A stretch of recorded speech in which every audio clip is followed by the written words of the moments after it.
Susan Hartley may be my favorite airport commissioner. Are there any other airport commissioners here? Hope I'm getting myself in trouble. We have a couple more speakers.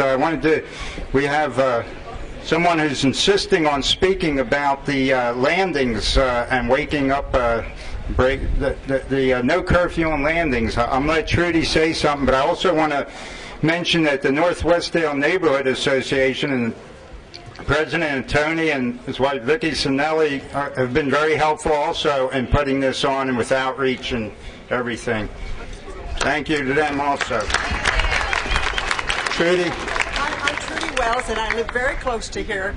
And at night, sometimes midnight, 3 in the morning, you can hear those planes coming over. It wakes us up, and I thought it was 10 o'clock that they were supposed to stop flying, but recently they've been flying all hours of the night. Thank you. Thank you, Trudy. Ping Ho, UCLA Collaborative Centers for Integrative Medicine, has something very apropos to speak about.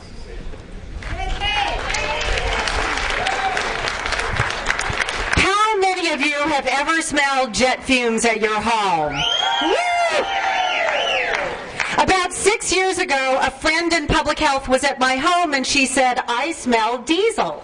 I opened the door and said, "It's the airport." She said, "That's horrible. I have a meter to measure ultrafine particles." A year later, when it was time for the infamous 7th grade science fair project, my son decided to borrow the meter to find out if Santa Monica Airport was ruining our neighborhood air. At that time, it was thought that highly toxic ultrafine particles could not be measured from the aircraft except at very close range, and certainly not outside the boundaries of the airport. With the help of environmental scientists from UCLA, USC, and the California Air Resources Board, my son found that jets from Santa Monica Airport spew forth gobs of ultrafine particles that can be measured in the community. The levels that he found were 5 times higher than what you would find near a freeway, and 40 times more concentrated than what you would find in a sample of air.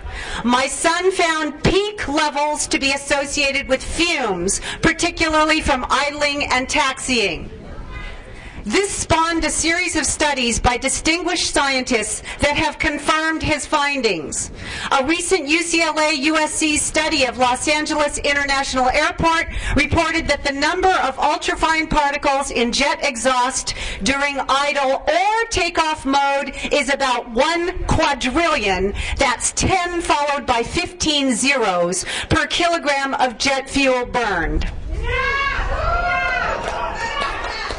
5 years ago, the scientific community knew little about the health implications of airports on the community, and now the data is multiplying.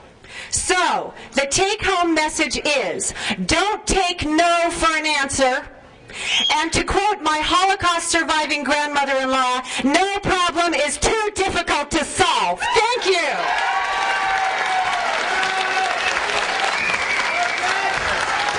All right, thanks.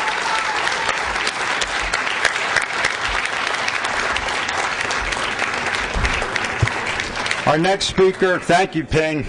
Our next speaker may go a little more globally in the message from the Sierra Club, a true activist.